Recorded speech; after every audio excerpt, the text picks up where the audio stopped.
you wanted to have a PreCure discussion. Yes, I was going to ask if we were going to have a proper discussion question or if you were just going to let me yell about Chopped for 10 minutes. I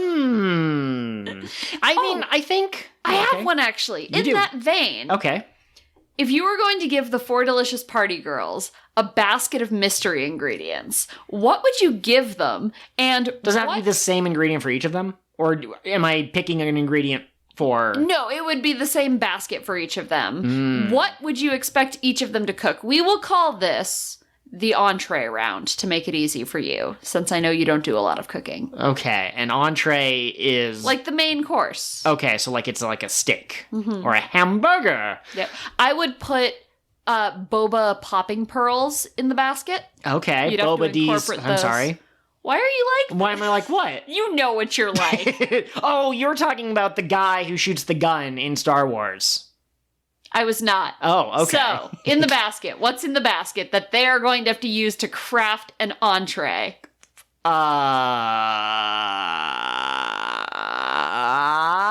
What about applesauce? Okay. And cut up bananas. Okay, so we've got applesauce, we've got cut up bananas, and we've got popping pearls. Yeah.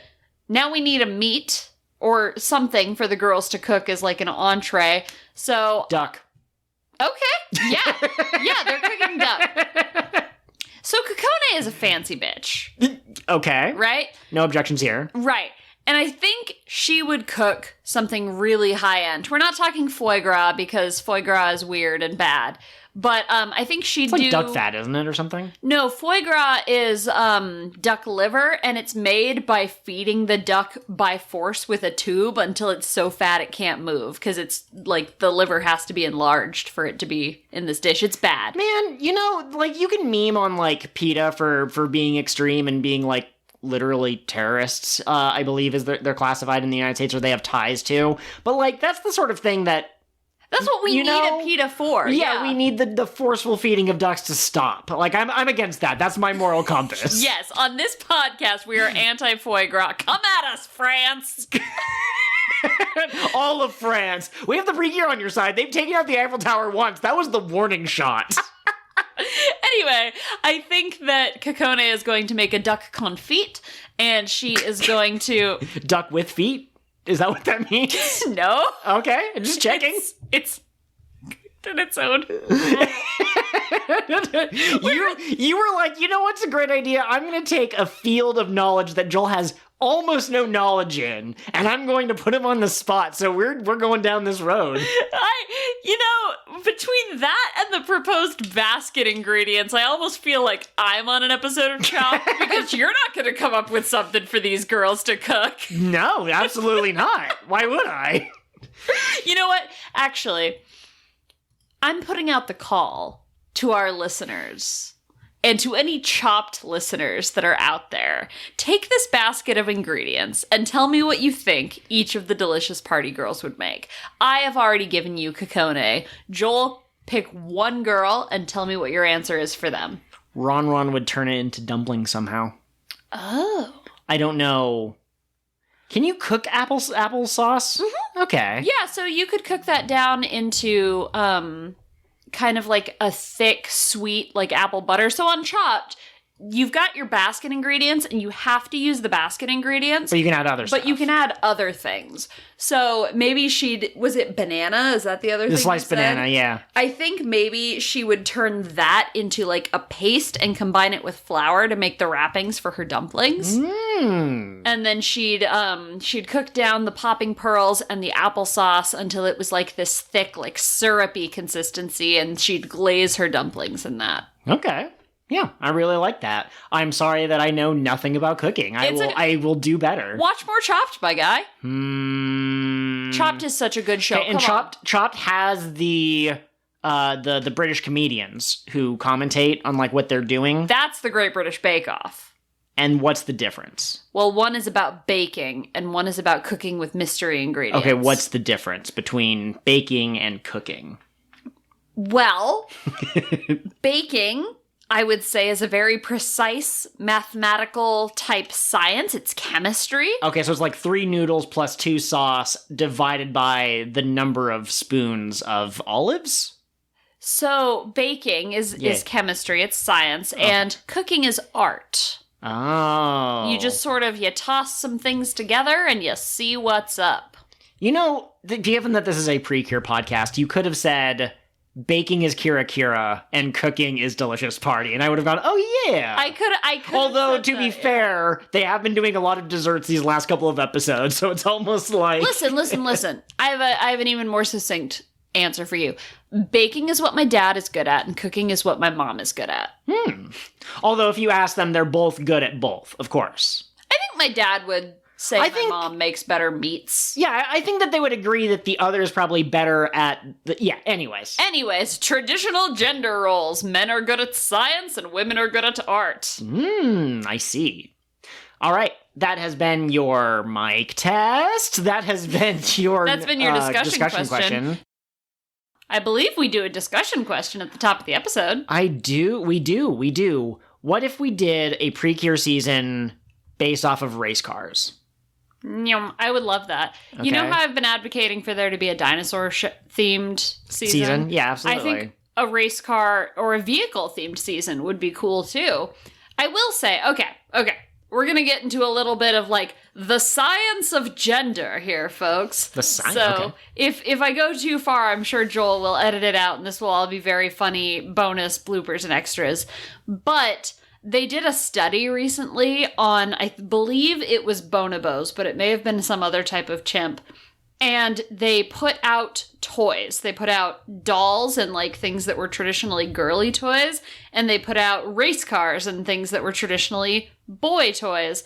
And they found boy toy. Yeah. They found that these chimps, without any sort of preconceived notion of gender, still played with the toys that we would assume lined up with their gender. The young male chimps were more interested in the active toys that had moving parts, and the young female chimps were more interested in the ones that, like, resembled babies. So I just thought that was really interesting. That said, I say all that because I know somebody's going to be like, well, girls don't like race cars. Yeah, okay, maybe broadly girls don't, but some girls do. I like race cars. Kamen Rider Drive was a gosh dang masterpiece, and I would not object to a car-themed PreCure season. Yeah, like, this isn't a political podcast, and as we've kind of skirted around our own personal thoughts about politics and social justice topics, I guess you could call them, I will say that because PreCure is a show aimed primarily towards girls, I think that there is a little bit of, like, what's appropriate for the gender and the sex of girls or whatever. And I mean the genetic, not the other kind of sex. But I think that there's a certain level of societal influence when, if a boy says, I want to play with that doll, some parents, not all, but some will say, like, oh, no, that's not appropriate for you, and then the child learns, okay, that's not for me, or whatever. And I think that there are more people these days who are a little bit more like, oh, play with whatever you want, it's okay. Boys can be more quote-unquote girly, girls can be more quote-unquote boys, trans people exist, there's a whole spectrum, it's all complicated. I highly doubt Toei would ever do a race car season or a vehicle season because I do think that that's stereotypically boys, but I don't think it would immediately flop as some people might assume it would. Would you make the fairy just a little car? I would give him or her a little car that they drive around, and their name would be like named Turbo or something, and they'd be like always just too caffeinated. People would be like, please slow down, calm down. Oh my gosh, I love that. That's fantastic. What would you theme this season around? That's a really good point. Because the motif, I'm assuming, is the race cars. Yeah, probably something related to, like, speed and, like, taking your time and doing things right. Maybe what I would probably do for the theme is I would put an emphasis on putting effort into honing your skills. Like, that's too many words. You would need to, like, kind of shrink it down a little bit. But basically just, like, if you want to be good at something, you have to practice it a lot. And so maybe the main character is someone who's kind of quote-unquote bad at everything, but they tried their best. So they'd be a little bit like Shirogane from Kaguya-sama in that sense. I like that. I love that. How about you? What are you thinking for, like, I don't know, maybe the villains or the color scheme or something? Okay, so hear me out. The villains... Boomers. I was gonna make a Roy Mutes joke. I was just gonna, gotcha. They're robots. They're androids that want to take over the world. Man, the more I try to break Kamen Rider Drive down into its parts so that I can pretend I'm coming up with something of my own, it really had nothing to do with cars except that he had one. Yeah, I think that's a problem with a lot of different Sentai, Kamen Rider, and PreCure seasons is they don't always have to do explicitly with what they say on the tin, kind of And thing. I mean, it was more of visual dressing. It was more of a motif than it was a theme anyway, so it's fine, I guess, but that's funny to me. No, but in terms of the villains, I think for a season where your main motif is like cars and going fast and whatever, that's what it was. The Roy Muse were slowing everyone down. That's right. That's how they were related to cars. But I think the villains would be impediments in some way to people like getting to their goal, their destination. Okay. And so maybe like the giant monsters they summon are walls. Oh, okay. I like that. If we were to go with the theme of like, putting in your effort and improving, whatever it is that you love, they could be like, they could feed off of insecurities in people who tell themselves like, oh, I'm not good enough. And in that sense, the main cure could be like the most kind of cheerleady out of them all. This is sounding a bit like Hugto from what I understand of Hugto, but also at the same a bit time, like Mana. Okay, yeah, absolutely. The encouraging other people. I think we're eventually going to run out of unique ideas. We already see this in Sentai and Kamen Rider. They have seasons where like the themes and the motifs are kind of similar to each other. How many dinosaur and how many car-themed Power Rangers have there been, or Sentai seasons have there been? So I'm all for giving every PreCure season its own unique identity, but I think in like 20 years, they're going to be like, makeup? No, we already did makeup. Painting? We did painting. Frickin' twerking? No, we already did a twerking season. That was the 50th anniversary, Jim. I'm sorry.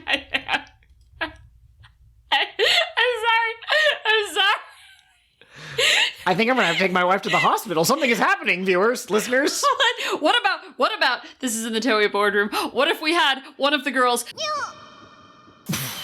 You're fired, Kevin. What is this? Why get I want off this ride?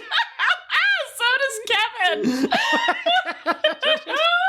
I'm sorry.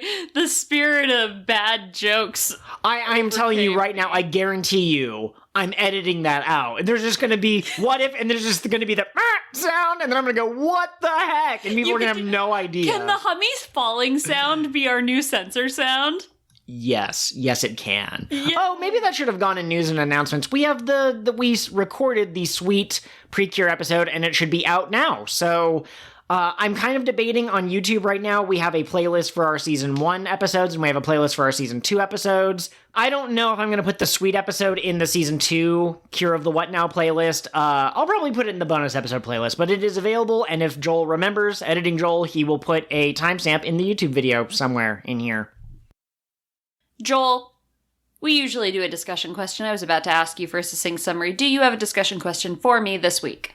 I have come up with a general idea for a fan-made PreCure season. Okay.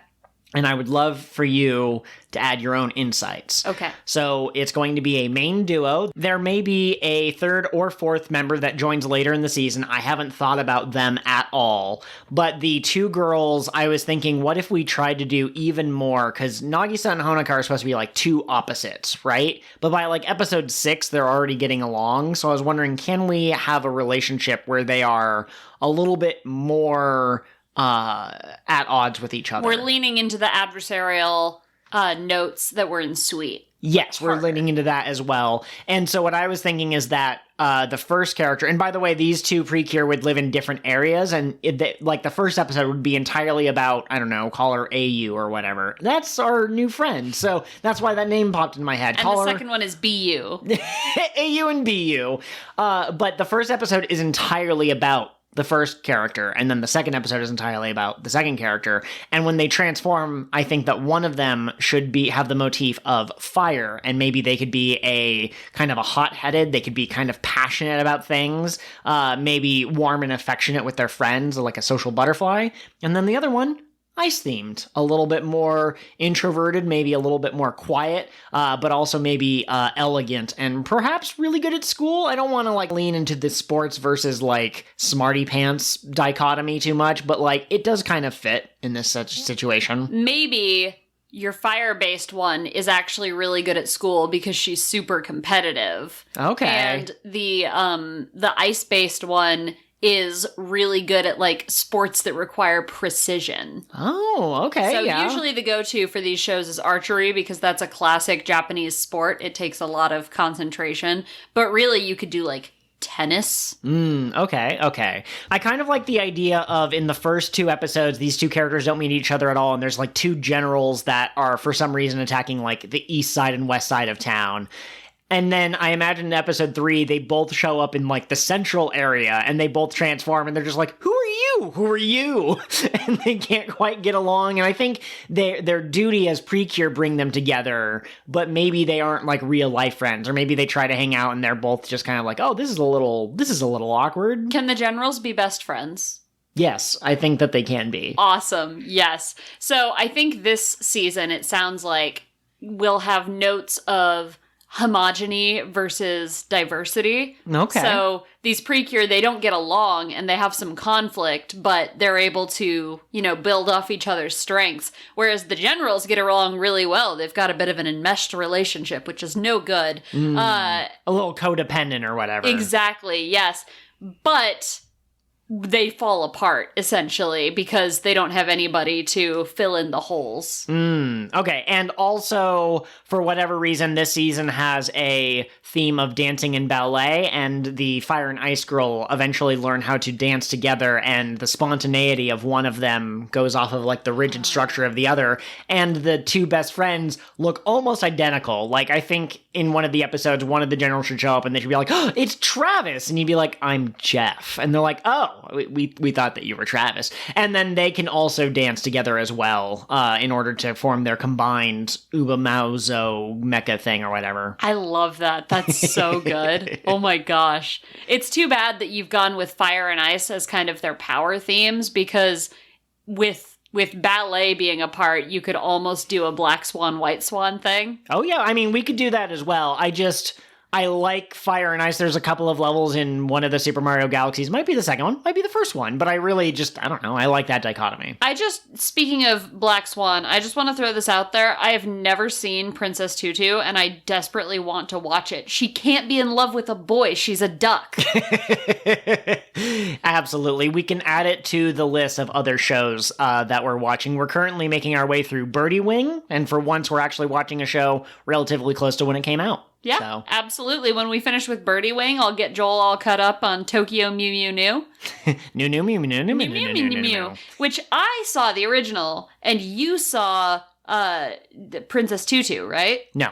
Oh, I thought because that one friend of yours in high school really liked it that you had watched it. I had a friend who really liked it and explained the premise to me, but I didn't watch it because that was still in my I only watch things for boys phase. Oh, okay. Well, now that we know we like magical girls and romance, we'll have to check it out. We'll have to see if it holds up.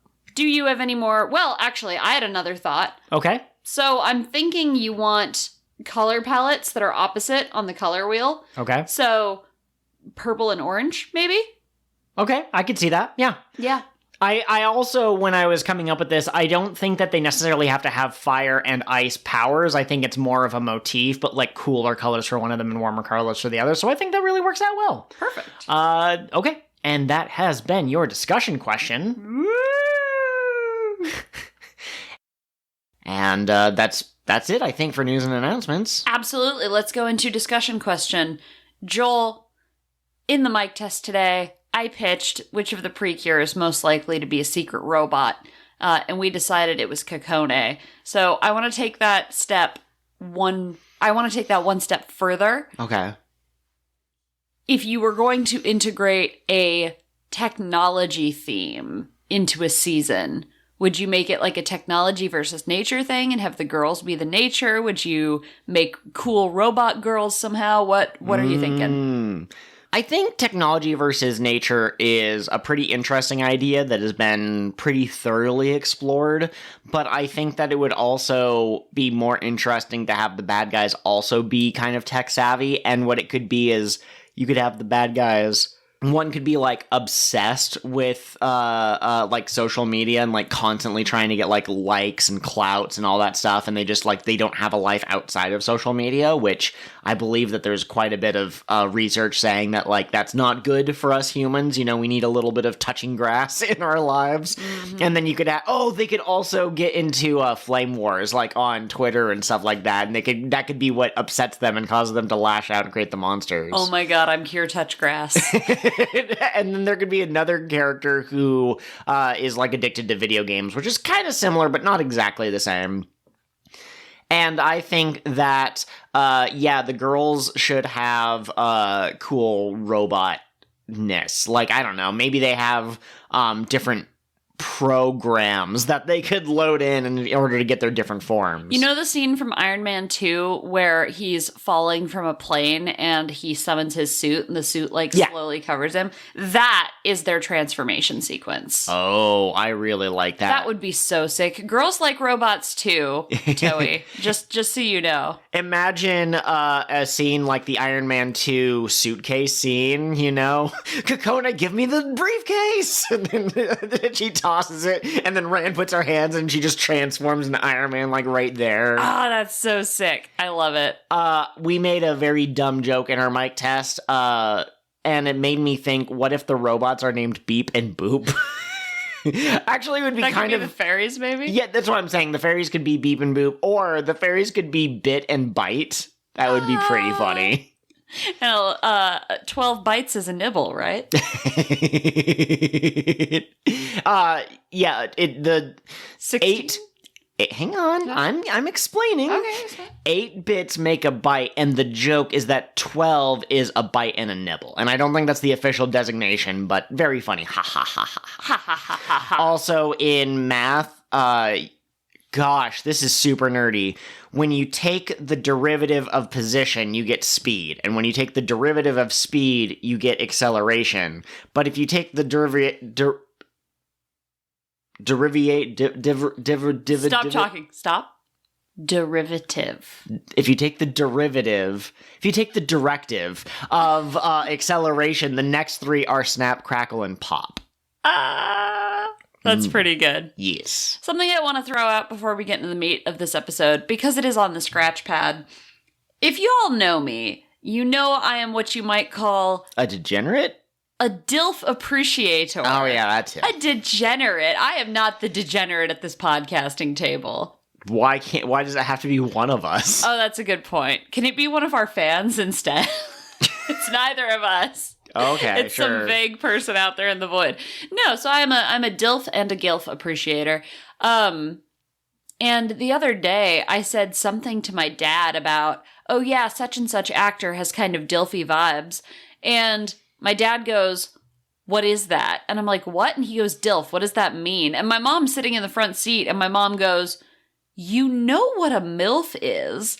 And my dad says, yeah, I know what that is. My mom goes, a DILF is that, but dads. And my dad goes, why? Well, Dad, because some people are attracted to women, but some people are attracted to men, and a man can't be a mom. Well, no, I'm just kidding. But yeah, so I thought that was a really funny interaction with my dad, because clearly he touches way too much grass. Like, be a little more online. Oh, I see what you're saying. Then you'd know what words mean. I was about to say, yeah, okay, because I feel like touch grass can also mean, like, get some perspective or whatever, and so I feel like, in that sense, he hadn't touched enough grass of, like, the diversity of life. He hasn't touched the DILF grass? He's only touched one specific type of grass, and there's many grasses out there. No, we really don't have anything else to talk about, so let's get into the discussion question. Absolutely. Now, Joel, your favorite story of all time.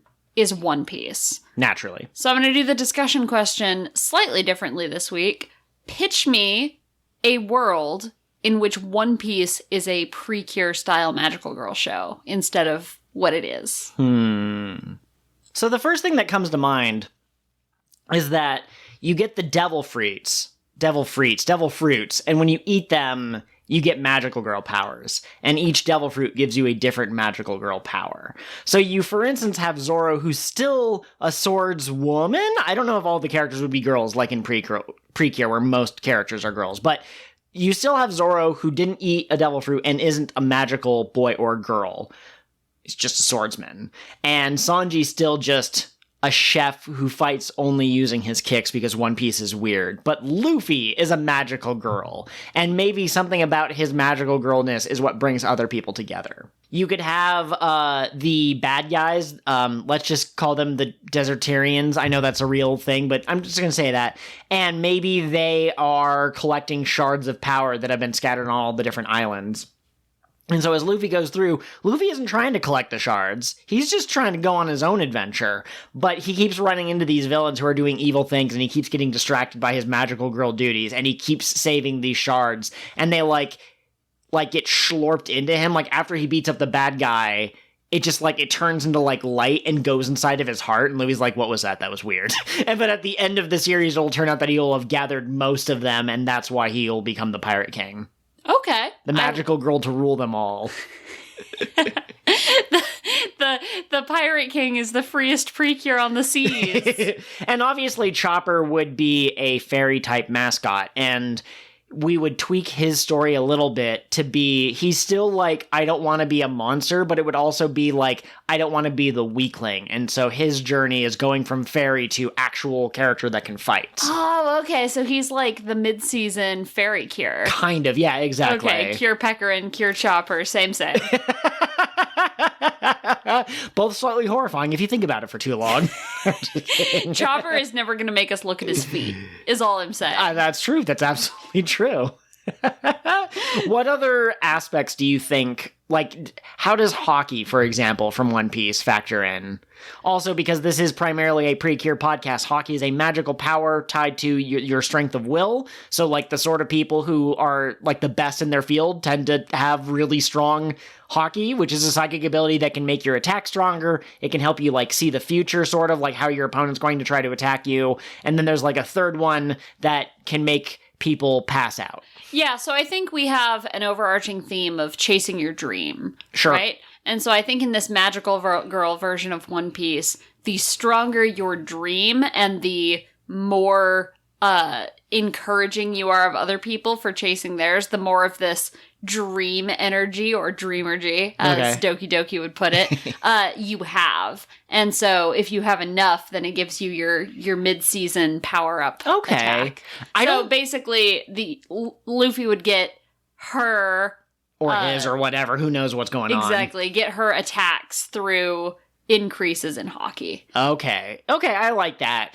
And maybe, the three different types that exist in the original One Piece world, maybe that's just, preferences. That's how they choose to allocate their stats in a certain sense in the PreCure world. Absolutely. I love it. All right. We don't want to get too far off the rails. Let's move on to the discussion question for this week. Did you have one that you were just hot roaring to go on, or? I have one prepared. I wouldn't say hot roaring, if that's the threshold I have to cross. Do you have one you're pretty excited for? I mean, we've done this one before, but I like to do it again because I think we can get some good discussions. If you were going to do a PreCure movie, let's say you were going to do specifically a Max Heart movie, what would your ideal plot be? Oh my, you can't just spring this on me. Okay, so the idea that I kind of got from watching the second Max Heart movie, which we'll be covering this episode, was the idea of what if the duo of magical girls kind of fell apart. And they went a particular way in the second movie, and I thought that was kind of interesting. But I I'm of two minds, because I feel like Max Heart should really be more about Hikari and Polun and maybe Laloon. And I think that if there was a Futari Wa movie, that was the time when Nagisa and Honoka could shine. Or the first Max Heart movie when she wasn't as close to maturation, I guess, like if that's what's happening. So I guess what I would do is I would find a way to split up the girls, but in a less... How do I say this? In the first movie, Shiny Luminous, who's been shown to, like, never lose a battle, she just takes a missile to the face, and then she's out for the rest of the movie until the very end when she comes back. And, like, I don't want her to just be, like, written out that way. I want, like... I don't know, a hole in space-time to show up, and she falls through with Polun and Laloon, but Nagisa and Honoka can't follow because it closes up right behind her. So, like, they spend the movie kind of doing an A plot and a B plot, or, like, they switch back and forth between the scenes where they're both trying to reunite with each other. And along the way, Hikari learns some lessons. Maybe Polun and Laloon do some even more growing up and have some moments of character development for themselves. I would argue that we haven't gotten a lot of that for Laloon, really. And we've gotten some for Polun, but we could see more. And then Nagisa and Honoka, potentially their kind of relationship could be a little frayed. We're like 80 episodes in at this point, so like it seems weird that they'd have a falling out, but maybe this tense situation causes them to freak out. One thing we know is that Nagisa's more laid back and Honoka's more by the numbers. So maybe Nagisa could be like, oh, don't worry, I'm sure we'll find Hikari, and Honoka could have like this like, no, we have to find her child, she could be in danger somewhere. And then the finale would be the three of them reuniting and remembering what it is that they love about each other and unlocking their super final forms. Right, absolutely, because what unlocks super final forms if not your love for your friends? Yeah, and gay feelings and new merchandise, of course. New merchandise is very important. Also, this is too try-hard for actual PreCure to do, but you could do a obsidian black and diamond white form for Honoka and Nagisa. Pokemon. Yeah. If the black and white remakes come out in a couple of years and they're not called obsidian black and diamond white, okay, I'm going to be like, what's going on, Pokemon? They might not call it diamond white because there was already a diamond game, but maybe like marble white or something. Ooh, marble white. That's pretty good. Focus. I like your idea of having Hikari kind of be the starring player. I think that's the right track. And she sort of was in the movie we watched, which we'll get into. Yeah. I think what I would do is I would have the villain for the movie do something that gave Nagisa and Honoka amnesia. So they forgot about being PreCure. And it wouldn't affect Hikari because she is special. And technically not a PreCure even. She's not Cure Luminous, she's Shiny Luminous. Exactly. So they wouldn't even be friends because PreCure is what brought the two of them together in the first place. So I think the first part of the movie would be Hikari convincing them like, no, you two really are friends. And maybe she would like find Meppel and Mipple and she would like wake them up somehow. And that would help wake up Nagisa and Honoka, and then the three of them would defeat the bad guy together. Okay, yeah, I really like that. You could have a movie-only cute animal/fairy like they like to do, and it could be the whatever of memories, like cherished memories. Ah, okay. The secret 13th Hardiel who gets absorbed later and everyone forgets that she ever existed. One of Kingdom Hearts' better ideas. Anyways, Kingdom Hearts? What is a Kingdom Hearts? Nobody knows. Sometimes it's a moon, but also it's not a moon. Anyways. But not like that first moon. Not like that first moon. Yeah, I really like the memory erasure. That's a good way of trying to show like what brings these two characters together. Because they transform by holding hands, you couldn't do it, but I would love a movie where they lose memories and they somehow, like, deep buried inside themselves, they remember how to transform and they look down, they're like, what is this? But they don't know how to fight and they don't know how to coordinate with each other. And they're like, oh, you're just like me, you transform. No, I'm the magical girl. You're not the magical girl, it's me. I love that. Oh, man. But no, we don't really have any news or announcements for this week, so we can just move on into the discussion question. I have recently gotten into Miraculous Ladybug and Cat Noir, I think is the full title of the show. I just call it Ladybug. In this show, there are two heroes who do not know each other's identity. And interestingly enough, in their superhero identities, the boy has a crush on the girl, but then in their civilian identities, the girl has a crush on the guy, but the other doesn't reciprocate. So I'm wondering, could we do a PreCure season in which the two Cures for some reason can't know who the identity of the other one is? And does that hook work for anything other than a romantic setting where, like, the end goal is they get together, but, like, they're too emotionally immature before that point to learn each other's identities before? Delicious Party is kind of doing that with Black Pepper and Yui, but I think if you wanted to do two girls, I think it's possible to do it in a non-romantic way. I really liked your pitch for a season a couple of weeks ago where it was two PreCure who are, like, from different cities and maybe they don't get along at first. Sure. Maybe there's some sort of like central high school that they both go to and they don't know at That the school. other one. Yeah. Okay. Maybe they're like student council president and vice president or something. Oh my gosh, that would be so great. I like the idea of this would never work for PreCure, but could you imagine if you actually had two running series that are like PreCure Red and PreCure Blue or something, and like they have their own characters, and so like PreCure Red, they're fighting the evil vegetable team, and then in PreCure Blue they're fighting the evil fruit team, but they like continuously like cross over regularly and that sort of thing. I think what you've just done is given Netflix ideas. So Netflix, you're gonna have to hire us to be showrunners. We have no experience, but don't let that stop you. That's never stopped other people before, honestly. Absolutely. Sometimes you just say that you have the chops to do something, and then it just kind of happens, and no one calls your bluff. You know, just nat 20 on your deception rolls. Pop quiz, Joel, is that capitalism? No. Only if it exploits someone. Oh, dear. Anywho. What episodes did we watch this week? Oh, wow. Really short discussion question today. Sorry. We can keep going. Well, no, okay, so in what context, I guess to go back to the second part of my question, what context do you think that would work other than a romantic setting for two characters not like each other, or to not know each other's identities?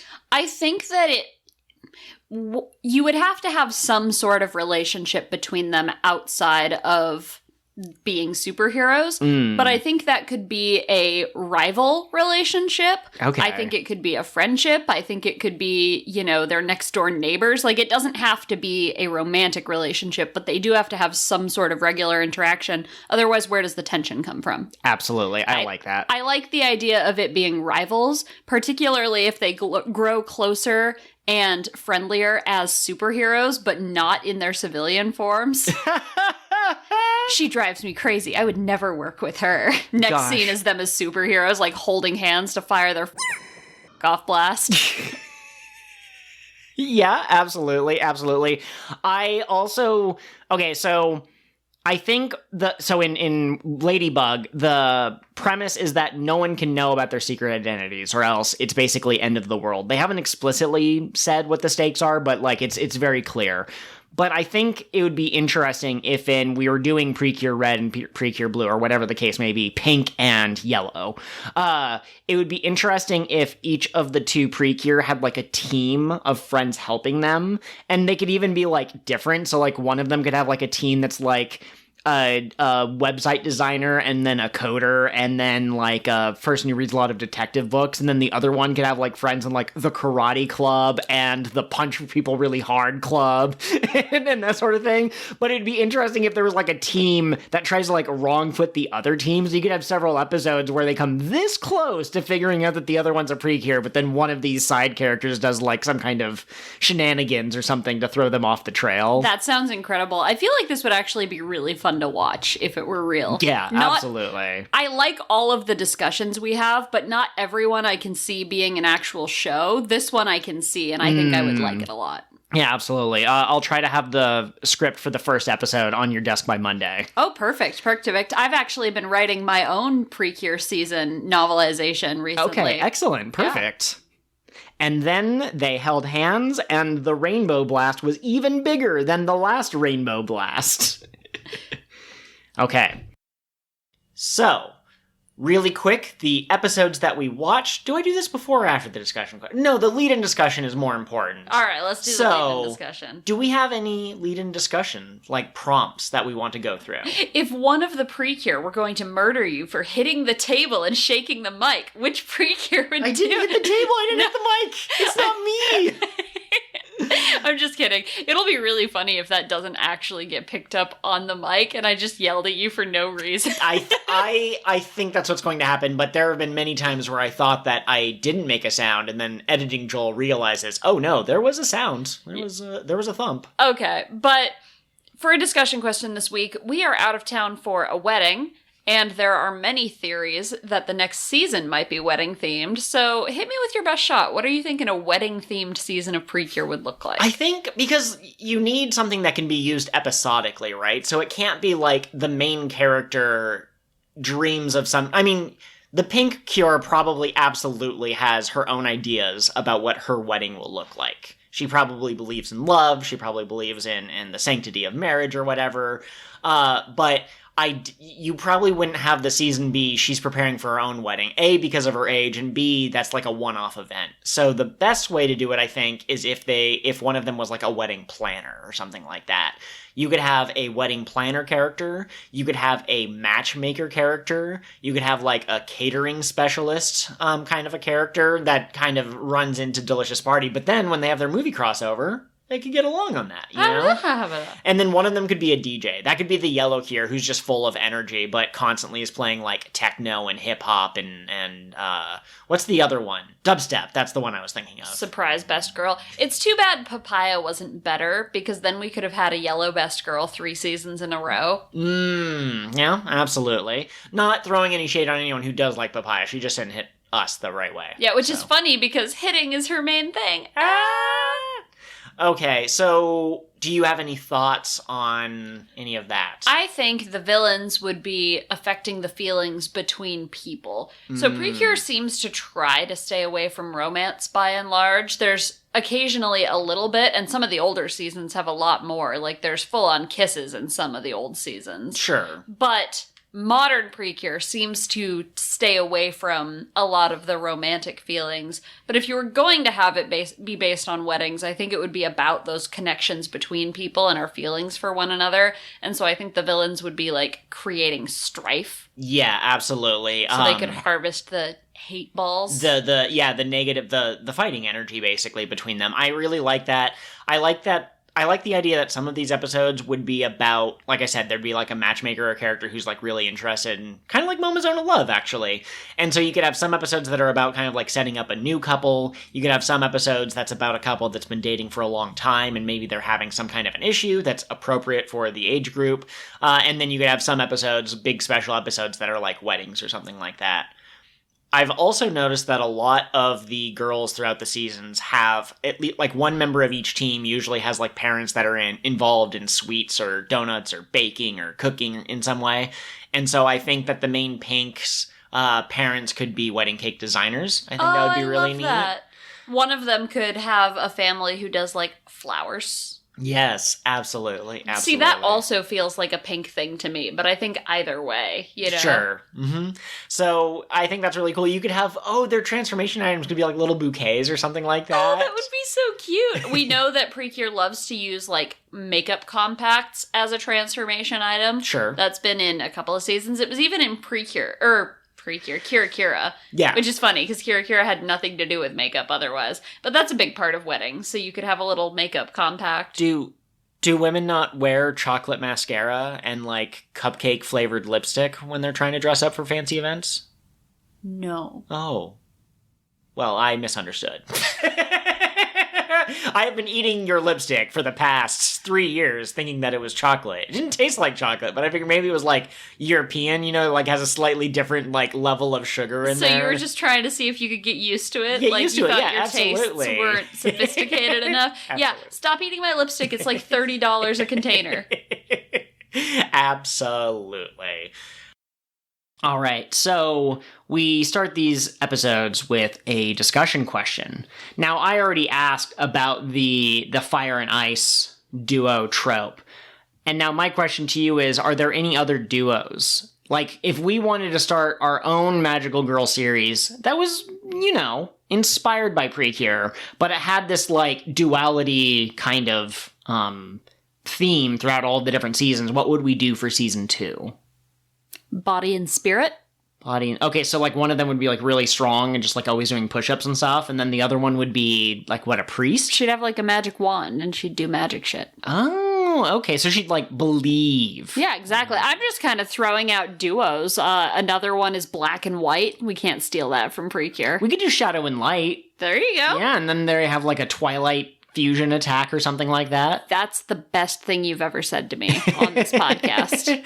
Absolutely. No, I guess that's kind of a boring question, I guess, because we usually try to, like, pick a theme and, like, really dig deep into it. Yes, and last week our question was weddings. So this week we have to do something else, even though all that talk about exchanging vows got me really excited about weddings again. I just finished the newest book in the Locked Tomb trilogy, and those books are all about, like, the relationships between people, so I'm feeling very emotional about relationships and bonds and things. I will say, we used to do this on King of the What Now. We would talk about, like, what we've been reading and, what we would recommend, and I will say, so there's 3 books currently, starts with Gideon the Ninth, then Harrow the Ninth, and then Nona the Ninth.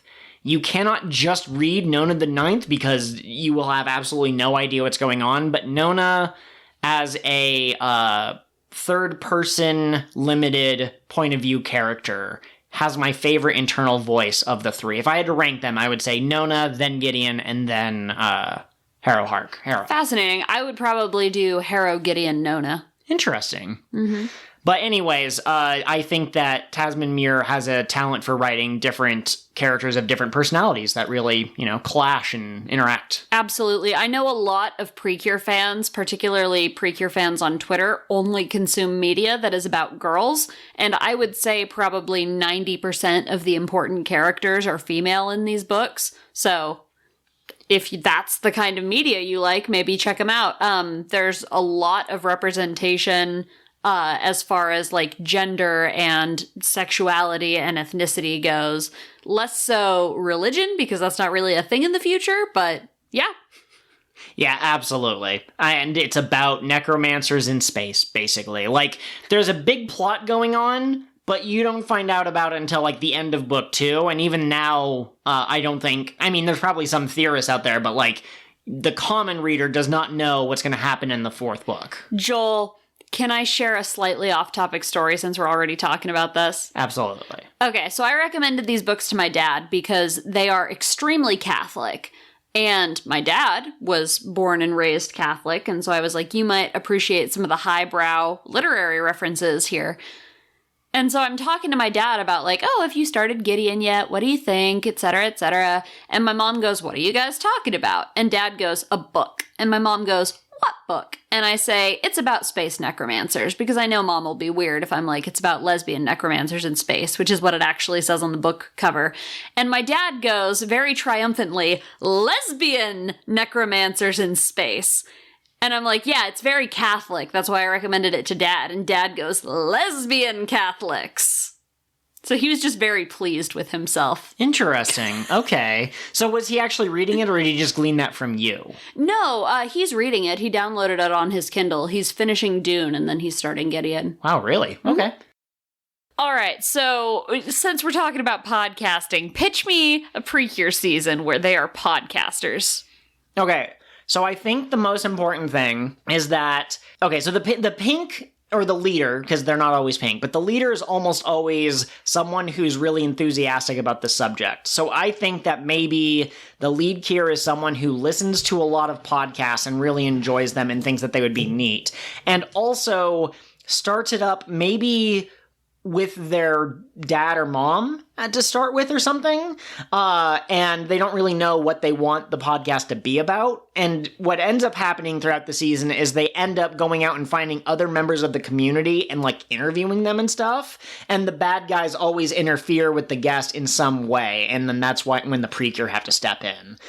And I think the yellow cure, because yellow seems to be one of the core colors that's, like, in every season, But the yellow can be someone who's really good at bringing the energy to the podcast. Like, they know, like, what makes a funny podcast and what makes a scary podcast and that sort of thing. They're, like, sound effect people. They have, like, the keyboard or whatever. And the blue is more technically minded and make sure that, like, they're using good mics, making sure that they have a proper schedule, that they're releasing weekly on the same day. We need a blue cure. I was going to say maybe the blue is like their social media manager. Oh, like, yeah, okay. This is how we grow this into an actual thing. Which of the cures would you give the famous parent to? Like the world famous radio host? Yellow has a disc jockey parent who just, like, plays all the goofy sound effects. But the blue has, like, an actual, like, the Joe Rogan of the PreCure world, but also not quite Joe Rogan. Okay. You know? Yeah, like, as famous as Joe Rogan, but slightly different in tone. Yeah, they have somebody who does a lot of interviews with a lot of different kinds of people. Yeah, they could be like the Oprah of their world, or like the Ellen DeGeneres or whatever. I know that there's some stuff about Ellen DeGeneres, but you know what I mean, like the talk show host who's famous for having all these different guests on. Absolutely. Would the bad guys for this season, would their thing be like, who cares about other people's opinions? You only need to listen to yourself. Yeah, they might be egotists or whatever, or they might be people who maybe they have their own life advice podcast, but it's like, it's really bad advice that, like, no one should follow or whatever. I thought about that recently. I was like, what if, because I keep getting targeted Facebook ads for, like, those advice columns. And I don't know why, because I didn't read them before Facebook started giving me ads for them. But I was like, I could do this. But then I thought, what if I purposely gave really terrible advice? That would be funny. A podcast where I read people's, like, Reddit posts or whatever, and I give just the worst scorched earth nuclear response to these posts. That would be very interesting, I think. Yep. I think the concern with something like that is somebody actually implementing your advice and then being like, that was terrible advice. It's supposed to be. It's a comedy show. You could set it up like that improv game of, like, good, better, worse advice or whatever, and then you just go all in on the worst advice. You know, you spend like 2 seconds giving the good advice, you give 3 seconds giving the better advice, and then just 20 minutes doing the bad advice.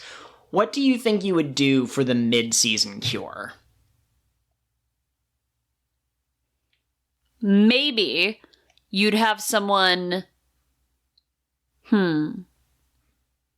Okay, so I'm of two minds on this, because a lot of the time the mid-season cure is, like, special in some way. Like Princess Toa from another dimension. Laura is the mermaid queen. Ciel was already, like, a master patissier or whatever. Is that the word for someone who... Okay. I get the word for the person who makes the cakes mixed up with the place where you sell the cakes. That's because they're the same word. Oh, are they? Okay. Yeah. It's Thank very you, France. confusing. And it's a noun. Like, you can make patisserie. Oh, okay. Yeah, they have a whole patissier week in British Bake Off. But anyway, focusing in here, I like the idea of the mid-season cure being a listener. Okay. I really like that. Yeah, who is, like, inspired. Maybe they were somehow recruited by the bad guys because they listened and they were like, I want to be on this show, but you can't really go be on someone else's show. And the bad guys are like, who cares about that show? But then the good guys are like, we still have your first email you ever sent us or something. Okay, I like that. I like the idea. Not to get too political, but there's some discussions about pipelines on YouTube and in social media and how some people end up getting pushed a certain way on the political spectrum. And so I like the idea of doing like a kid-friendly version of that where like the bad advice givers, like somehow they give like easy to implement advice or advice that's like, it feels good even though it's not good for you long term. And so I like the idea of this fan character listening to both podcasts, the PreCure podcast and the Villains podcast, but the Villains podcast is more alluring, and so they kind of like get sucked into that, and then the PreCure could be like breaking someone free of that particular pipeline, someone who has the counterpoints, for example. So I think that would be kind of interesting. That's good. I like it. Okay, what is our henshin item for this season? Because, I mean, obviously the wand kind of looks like a mic. Oh man, Mike's kind of the only one that I really associate with. Could they be headphones? Do you think? Could be, or what about like a recorder and it has colored buttons? Yes, okay. That sounds great. That's a wrap. I want it on my desk by Monday. Click! Podcast on! Now, during the mic test, you mentioned that you had a mic test. Yes. Or, wait, during the mic test, you said that you had a lead-in discussion. I knew what you meant. It's all good. Pitch me a season where the PreCure are at boarding school. Oh, interesting. And they're, like, maybe sorted into different houses. A la a certain franchise that shall not be named on this podcast. Is there a franchise that does that? I don't oh, maybe Percy Jackson, actually. They might have, like, House Zeus and, like, House Poseidon. I think you're right, actually, yeah, because they go to the camp for the demigods. So, yeah, okay. Okay, so however many houses there are, let's say that there are 5, just to be legally distinct from any franchise that we might be forgetting the name of.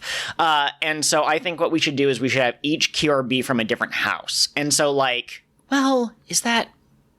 Okay, I think it would be better to have them each come from a different house, and sometimes they compete against each other, and maybe at first they're not, like, the best of friends, but then they realize, like, we don't have to define ourselves by, like, these the categories or whatever. I was listening to a video about that franchise that I'm cheekily pretending I don't know the name of, and they were saying that it's very isolating to basically be told, like, everyone from this group is bad, and also they only associate with each other, and also if you try to be nice with them, peer pressure will dictate that you're kicked out of your own group, so there's pressure to not, and that's why they turn out bad. No, it must be that it's in their blood. They're all bad by DNA. So I like the idea of there being, like, a togetherness theme, but also our individual strengths are good. You know, so I would like to find a balance in a PreCure season. Absolutely. Very similar to Car PreCure a la mode. Longest PreCure series title ever. Where it was a celebration of the things that made them unique people. Yes, exactly. It would be kind of like that.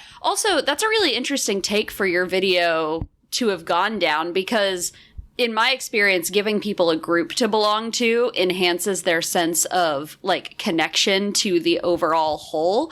But you can only make it work if it's not you're in the good house, but the other one, that's bad. If you got into that, you would be shit. Yeah, absolutely. Well, in this video also pointed out, I guess there was a character. I read all the books, but I didn't know, like, all of the side characters. I mostly knew the main cast, but I guess there were twins that got put into different houses. And so this person was arguing, like, how do you think their relationship developed as they spent less and less time with each other and stuff like that?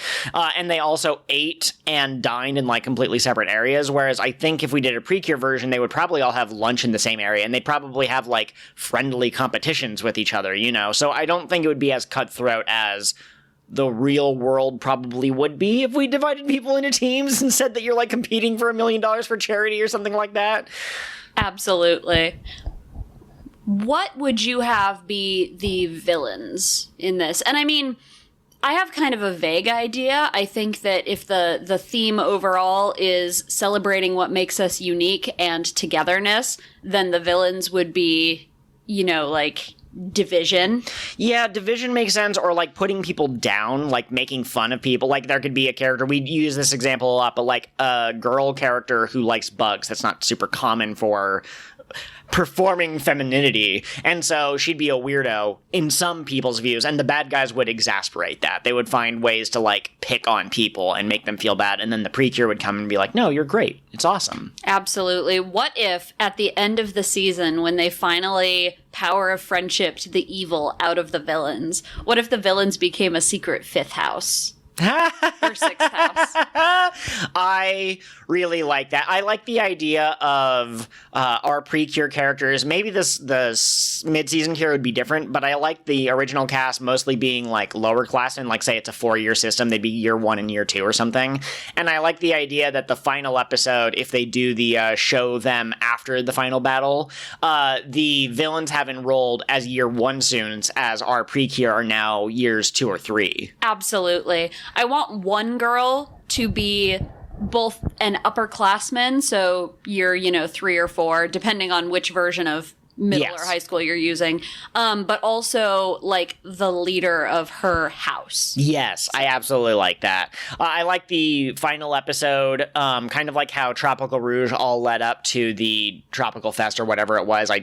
I forget things. It's been too long since we've seen the series. Got holes in my brain. Absolutely. But I like the idea of the final thing being like an inter-house, like, big festival type thing. And I like the idea of the PreCure girls specifically working on a project together and, like, inspiring all the other houses to be like, yeah, the blue house is usually pretty good at being studious, but, you know, they're actually kind of getting into the sports that the orange house really likes or something because, like, that's fun too in its own way. I love that. Oh, this would be so much fun to write. Maybe I will.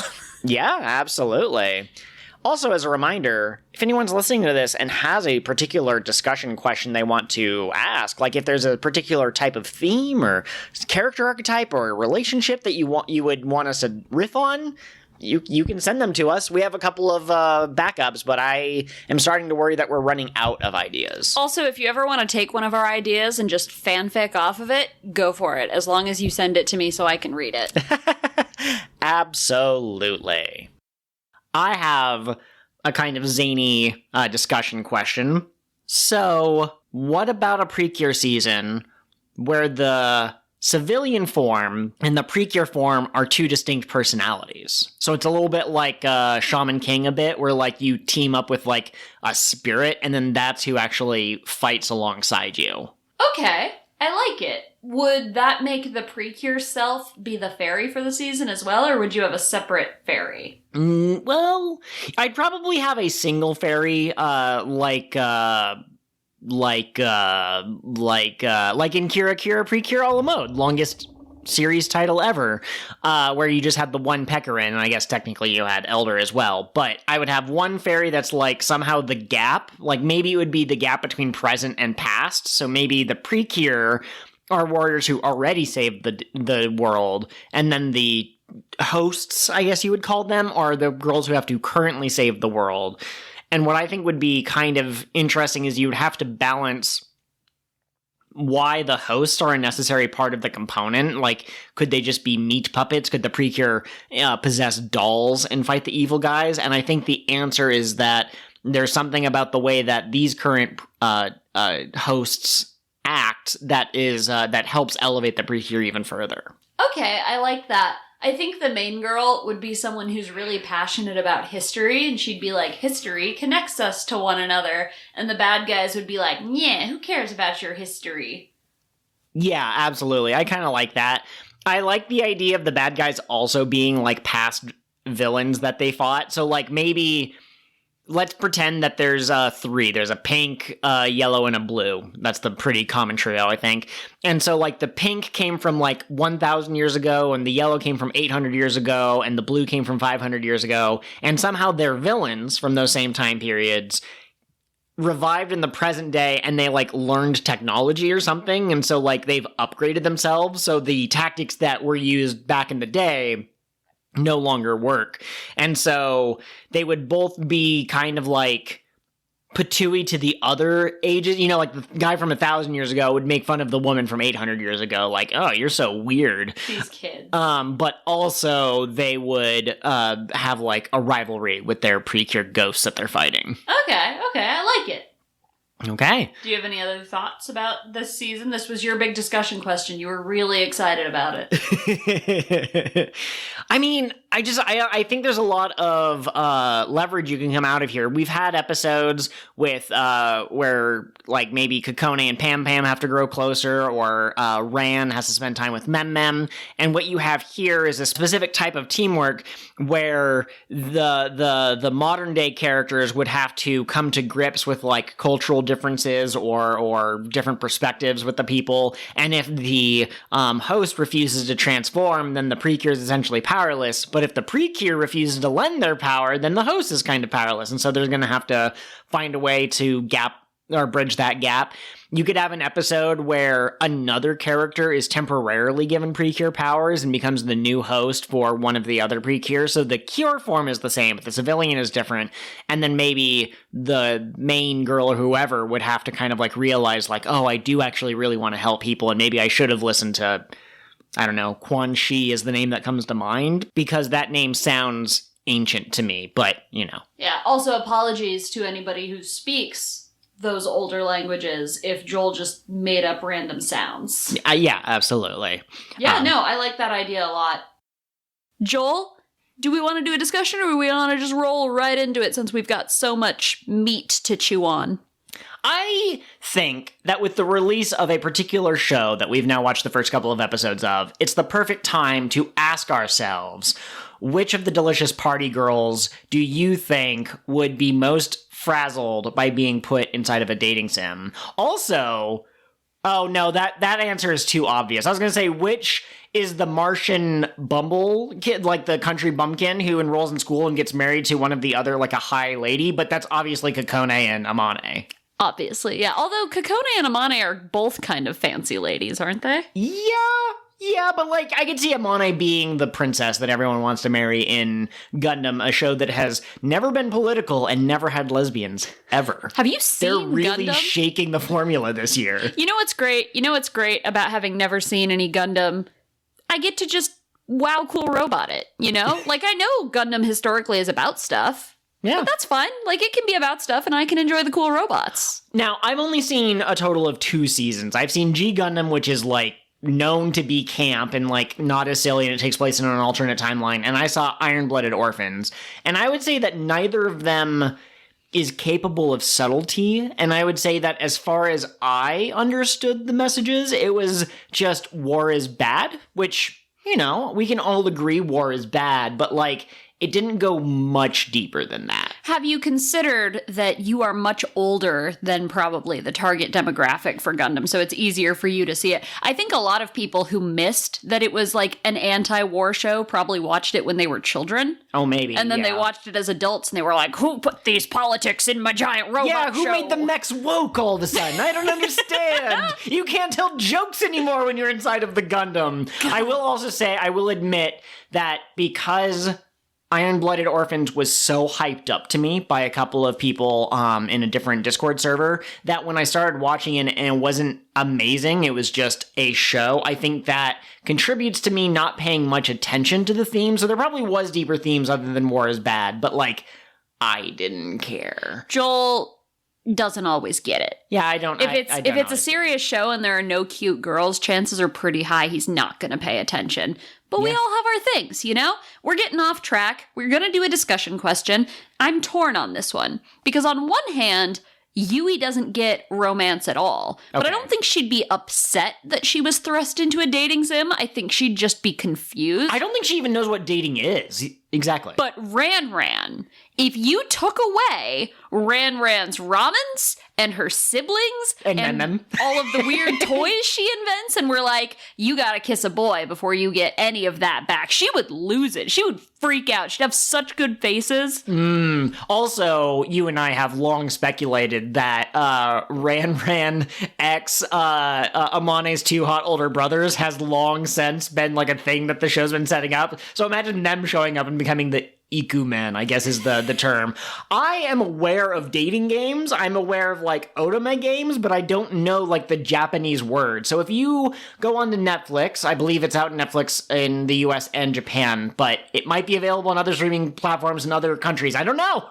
But if you watch Romantic Killer, there are a lot of references in that first episode to, oh my gosh, is this the Gonbudan scene? And like, I recognize it's the girl falling on top of the guy, which is in a lot of rom-coms, but I didn't know there was a specific name for that. Absolutely. I'm probably going to butcher these words, so AU, don't come for me. I know you know where I live, and it's fine. Just leave me alone. I know that words are hard, okay? But it's Ikemen, and it's derived from Ikeru, which means cool or good or exciting, and Menzu. Which is men. Okay, I thought Ikeru was the Japanese figure that flew too close to the sun.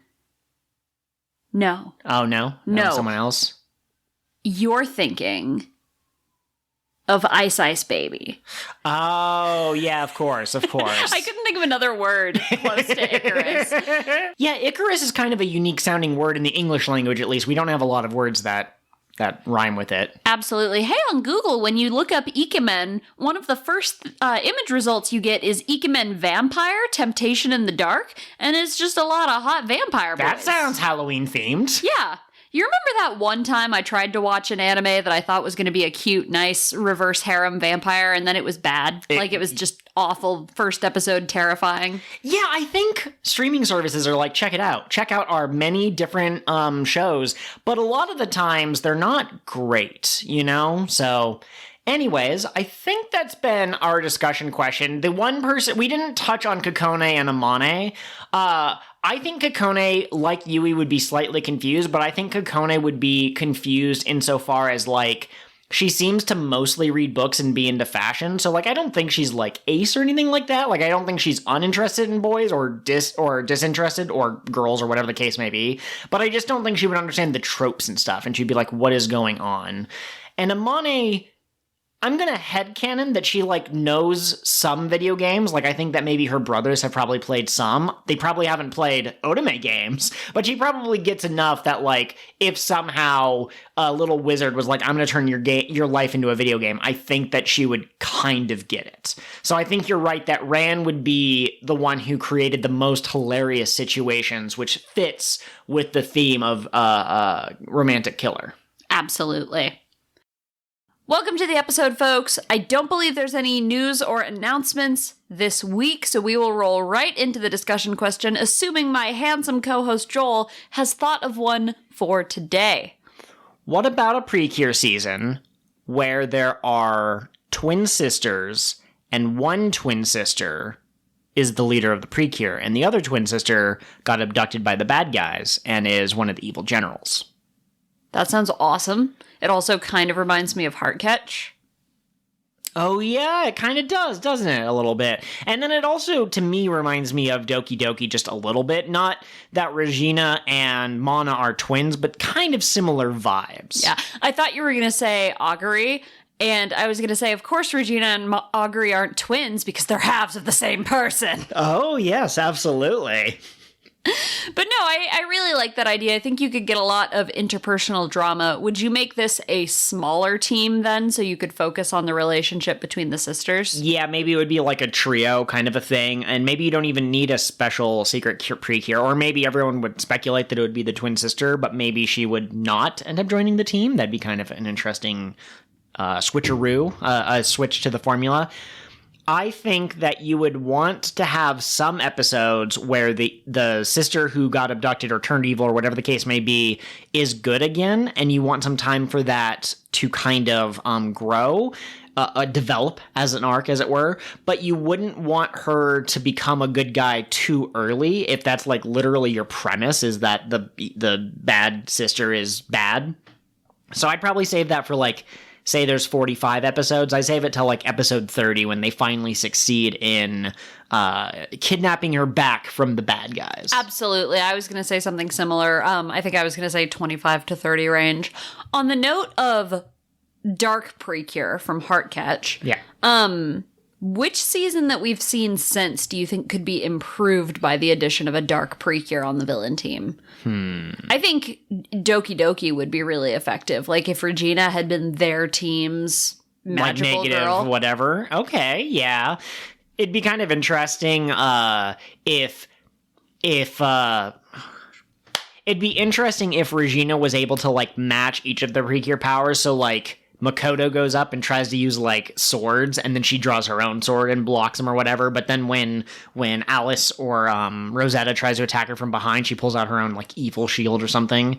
That'd be pretty cool. It definitely wouldn't work with Heartcatch and the comfy cozy vibes that they're going for. I couldn't see. It wouldn't work with which one? Healing Good. What did I say? Heartcatch. But Heartcatch is the one that did work with it. Yeah, because that's it the actually one that we're has talking about interesting right now. No, so yeah, Healin' Good wouldn't work with the comfy cozy vibes. I don't think Star Twinkle would have benefited. I think Star Twinkle was fine with the villains it had. Yeah, absolutely. I could see an evil through the power of witchcraft in Maho, them having evil counterparts. That'd be kind of interesting. I would have loved a whole evil team. Like maybe when you go to magical school, it's competitive and you're paired up with a partner, and like there had been these evil magical girls that were a competitive partner duo. Okay, yeah, I like it. I also kind of, to go back to like the original prompt, not to focus on other seasons that could have evil twins, I like the idea that maybe these twin sisters were very close, and then maybe the one who got turned actually harbored like a slight jealousy or frustration that was growing in her heart, and so the arc of getting her to turn back to the side of light would involve them accepting that maybe they don't have to be best friends and everything, or they don't always have to agree. It's just more important that they're family or whatever. Or whatever I say. These are off the top of my head prompts, so I haven't put as much thought into it. Man, you're trying so hard. Joel, we usually start these episodes with a lead-in discussion. I'm drawing a blank. We've got a whole list here. Yeah, I totally added a couple. We've had a list since the beginning, but I think we've covered most of them. But let's just cover the top one on here. I don't think that we've done this before. What about a PreCure season where they're cosplayers? I love where you're going with this. May I present to you Happiness Charge PreCure? I think that might be pretty close because they're all about fashion, but until we've seen it, we won't know. And then also there's a chance that it's not exactly the same. Because I'm thinking that, like, with a cosplay specific, you could have them bonding over characters from different shows. I know that there are elements of, what's that show? The one. Dress Up Darling? Dress Up Darling, yes. There's elements of Dress Up Darling that make some people uncomfortable. I think it's fairly tame compared to a lot of anime, but unfortunately that statement doesn't mean much. You heard it here first, folks. Joel has watched a lot of degenerate shit. I'm aware of a lot. But anyways, I think it would be interesting that you could have like preps for upcoming cons. They could bond over their favorite series that they watch. They could talk about how their fictional characters are their heroes. It would be a little bit meta about how PreCure can also speak to young girls. And then you could also have fun little episodes where maybe a character or two, or maybe the whole team, I don't know, act in character, and you just get to see them, being wildly different than how they normally are. I love that. I think that kind of the main theme of the season would be self-expression. Yes, absolutely. What kind of villains are you imagining? Like, I like the idea of just wildly over-the-top villains, like a Jesse and James duo. Okay. I like the idea of them also kind of being cosplay, like maybe they're some sort of like shapeshifters. They could watch whatever show the girls are currently cosplaying or whatever, and they could transform into villains from that show and try to take on their traits and stuff like that. I think they would also maybe perhaps, have they done a season like this before? They could do a season where, or the bad guys could like steal creativity from people. I kind of feel like that's sort of what they're going with Twisted Imagination from Star Twinkle, but at the same time, it wasn't exactly the same thing. I'm thinking like they become like gray and white people who are just like, why should I paint? There's no point in beautiful colors, or whatever the case may be. Absolutely. Almost like the little Nen dolls from Kira Kira. Men! Oh, yes, absolutely. Your children, how could you forget? I just didn't associate them with, like, being not creative, but I did say gray, and they're, gray, purplish, whatever color they are. Yeah, just the blank, same-faced. Okay, so I think that the obvious idea for a mentor / potentially secret Ranger, Sixth Ranger character would be someone who's like really popular, like a mini celebrity who just does all of like the most amazing cosplays, and they like have like the most followers on Instagram or something. And you could even have an episode, now that I think about it, where they meet another cosplayer who's kind of down on themselves because they didn't have enough time to prepare their costume, or it didn't come out quite right, or their day's not going quite so well. And then the girls could be a ray of positivity for them. I like that a lot. I think that'd be good.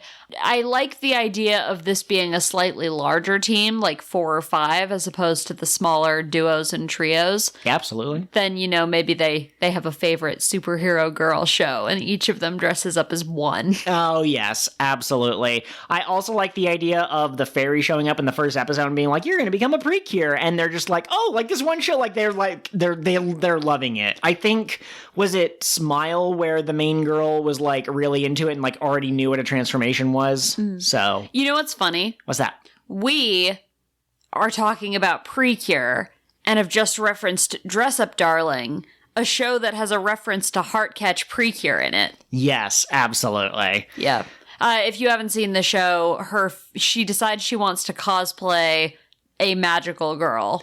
Yes, and the magical girl show she watches feels very Doki Doki inspired. There's like an evil... Heartcatch. What? Feels very Heartcatch Oh, inspired. yeah. Sorry, everyone. My brain is full of holes. It's very Heartcatch related because there's an evil PreCure character who kind of looks a lot like Yuri, and then it's all about like, using love and togetherness to convert her back to the normal side. There are flowers and... Yes. Yeah, it's a whole thing. Now, as for a discussion question, how's that going to work? There's just me today. I mean, Pete's here as well. Hey, guys!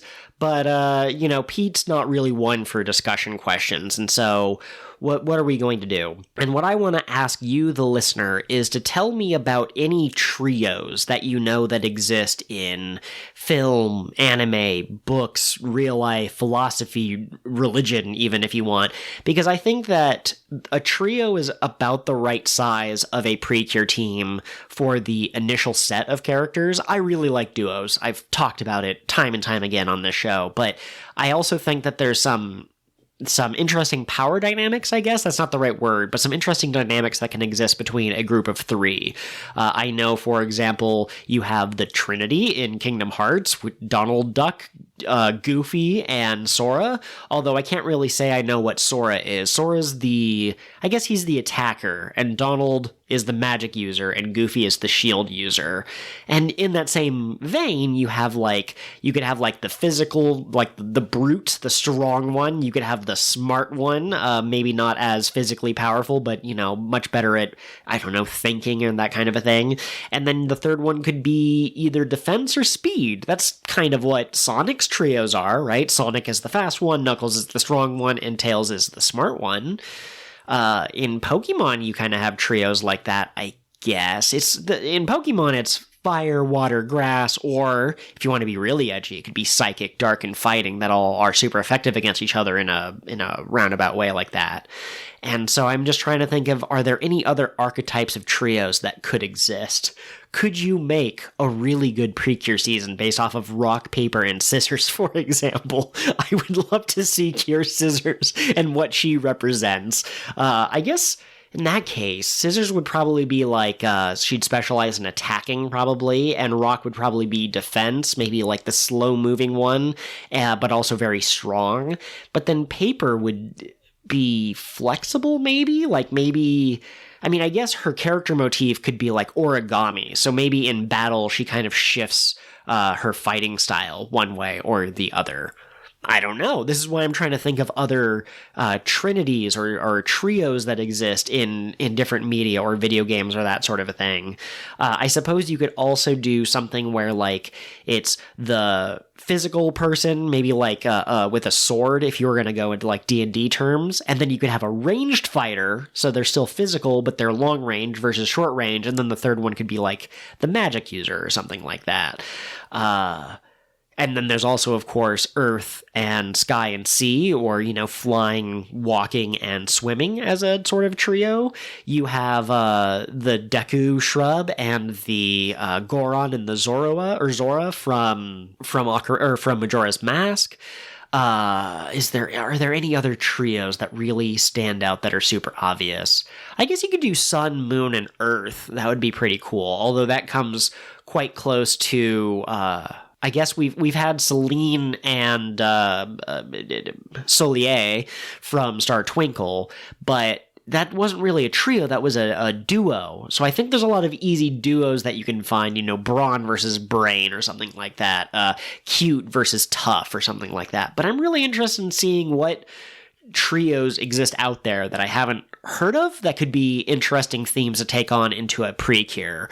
In my own writing, not that I'm a published author or anything, but I have come up with the concept, or I like to play around with the ideas of like light and darkness, and then to create a third member of the trio, crystal. So a crystal mage would be able to dilute the light magic of the light mages, but the shadow magic or the darkness magic of the shadow people would be able to cloud the crystals and kind of take away their power. So that's something that I've come up with, but if you have any other suggestions, and then, of course, you can't forget the Triforce, right? You have courage, wisdom, and power. That would be a really interesting trio of PreCure to see. But I'm sure there's got to be something else out there that I'm not even thinking of. Someone else will come back at me with, like, have you heard of this fan project with Cure Breakfast, Cure Lunch, and Cure Dinner? or Cure Solid, Cure Liquid, and Cure Gas. And, of course, the secret fourth member, Cure Plasma. Let me know if you have any other trios that really stick out to you as like really well balanced and that kind of a thing, and maybe we'll talk about it in the next episode of the podcast. Now, I want to move on to the discussion question, and we have a couple that we still haven't gone through that I want to get to before the end of Season 2 of Cure of the What Now? Yum! But Catherine and I have recently discovered a new show, Alice in Borderland. It's available on Netflix in the US. Again, regions are weird and different countries are weird, but just use a VPN. If you like death games, like the Hunger Games, the actual Hunger Games part of the Hunger Games, or Squid Game, or that sort of a thing. Liar Game is a really good manhwa that I read that also was kind of in the similar vein. What was that death game anime I watched? Oh, I don't remember. Like Death Parade or something like that, wasn't? Or... Death Parade is a death game, but no, I wasn't thinking of that one. I was thinking of a different one. It's a genre. If you haven't heard of it, I'm a little surprised, to be honest. But if you like this sort of thing, it's a live action death game. It's not too gory. Like, I don't usually watch horror or like like slashers or whatever, but it's kind of tastefully done. But the characters are really interesting, and I would recommend it. But my point is instead of going into one of these two lead-in discussions I have saved, I thought it might be interesting. How can we do, and obviously PreCure doesn't really usually involve death, and if it does, it's like I don't want to say special occasion, but like it's unique. It's not something that happens every week. But can we pitch a PreCure season where they play games against the evil generals? Yes. Okay. So first of all, instead of death, because it's PreCure, I think you just go back to your regular life and you don't get to be a PreCure. Okay. So you don't get to stay in whatever arena. And then I think you'd have to have the character who's really good at bringing people together, and then the smart character. So maybe you'd have a pink and a blue. Okay, I like that. See, I like the idea that if a PreCure ever loses, they lose their PreCure power, but this could also be a bit Shaolin Showdown, where there's like a bunch of artifacts, and if the good guys and bad guys get there at the same time, they have to battle it out over the artifact. I love that. The only thing is that I'm wondering, how do you have the bad guys? Do you give the bad guys, like, if you were to have Marmo, Bell, and Ira, would they each have quote-unquote 4 lives like a video game, and every time they lose one of their lives. When they're out, they can no longer participate and they can no longer grab the artifacts. Yeah, maybe they get subsumed by the darkness. They just get sucked back in. Oh no. What if, I like your idea. Okay, so maybe instead of taking place in some random arena, it takes place throughout, wherever. Tokyo or whatever. Maybe there are like 200 magical girls at the beginning. And the idea is if you get enough of these artifacts, your team will be strong enough to challenge the dark team directly. Okay. Not just in these small one-on-one battles. And then, like, by the end, maybe we have, like, 4 main girls. I really like that. So one thing that they do in Alice in Borderland that they don't do in other death games is there are different challenges of different categories, so they're based off of playing cards. So there's spade challenges, diamond challenges, heart challenges, and club challenges. So I like the idea of there being, like, if there were arenas, I like the idea of there being, like, challenges that only red cures can take part in, or only pink cures. Or maybe you start out as, like, a white magical girl, like your outfit is all white, but then as you continue to win certain types of games, you get those colors added to your outfit or something like that. Oh, that's interesting.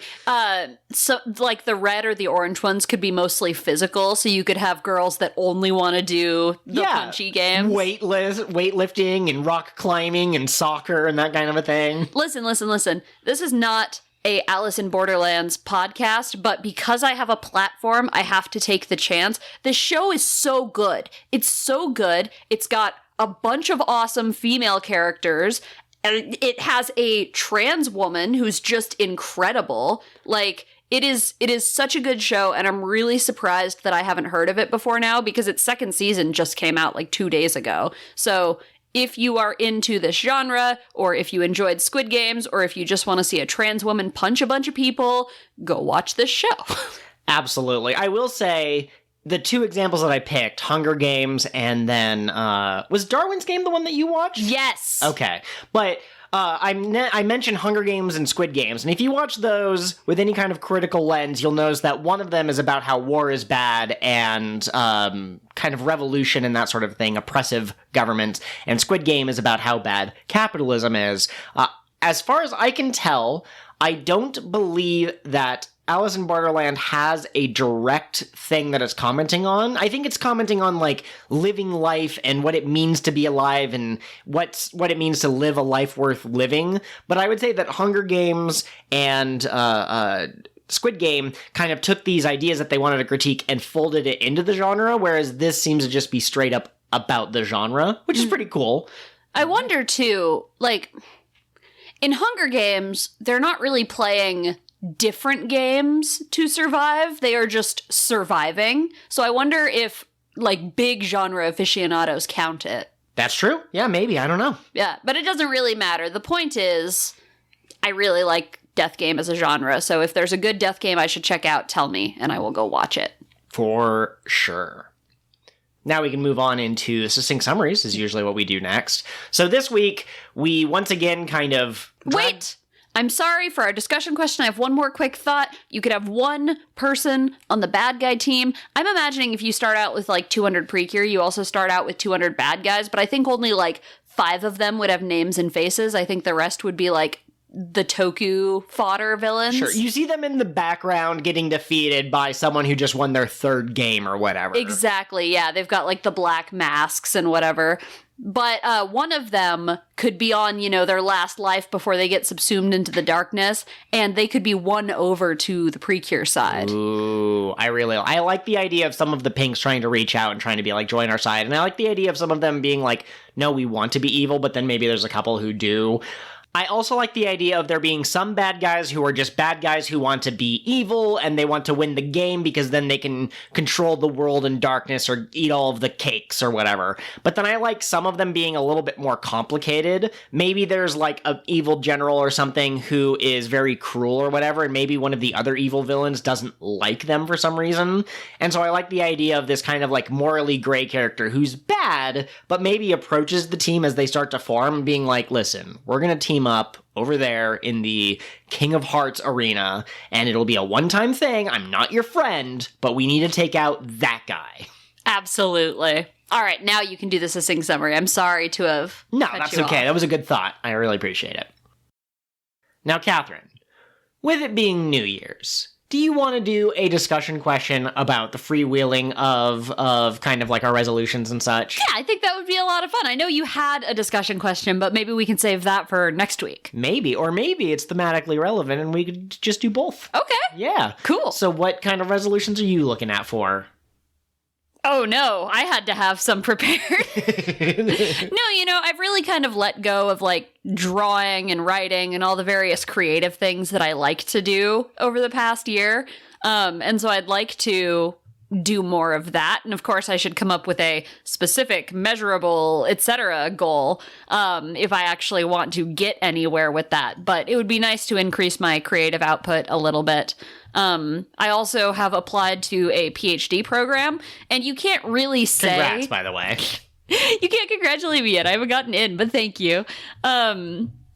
But you can't really say, in 2023, I will get into the PhD program, because there's a lot of factors that go into it. By the time you get to the interview stage, it's just kind of vibes. Do you vibe with your potential advisors or not? And if you don't, then somebody else is going to get in, even if you're equally qualified. But my goal is to pursue education and credentialing beyond where I am currently.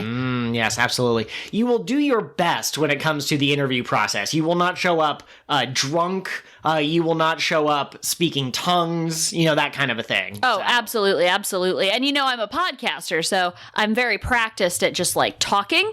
So I'm hoping that my certain je ne sais quoi comes across in my conversations with these folks. Unfortunately, you are not pursuing a PhD in PreCure media analysis. Otherwise, we could do a mock interview right here. What qualifies you to speak about why Laura is actually the best PreCure? Well, you see, sir, boom boom, I love pretty girls. What about you, man? What are your Wait, I have a guess. Dig a hole in Minecraft that takes up the entire world. Oh man, no, that's impossible because the Minecraft world is infinite. So you can't dig a hole. That's big. Really? Minecraft update though, I did find some ocelots and I was able to breed them, and I was able to find some hoglins and I was able to breed them, and I almost died in Minecraft, not in real life. So I've gotten the breeding achievement, which is the one that I always try to get every time I start a new Minecraft world. Fantastic, man. I am proud of your breeder achievements. You wouldn't happen to be playing Minecraft right now, would you? No, because you would hear the mouse clicking for sure if I was playing it. And there's no way to change the keybind so that I could use buttons in order to be placing some tiles right now. No, so goals for 2023. I don't know how well I'm going to be able to do this. I have tried the Nano Challenge before, the NaNoWriMo National Novel Writing Month He Challenge. wrote 350,000 words. He's amazing. Yes, if we want to do a podcast about my specific attempts to write, we could do so. But my point is that even though I have written books or stories before, and some of them even have a beginning, a middle, and an end, which is pretty crucial, I've never actually gotten to the revision part of my story, and I'm feeling kind of bad about those old stories that I used to write.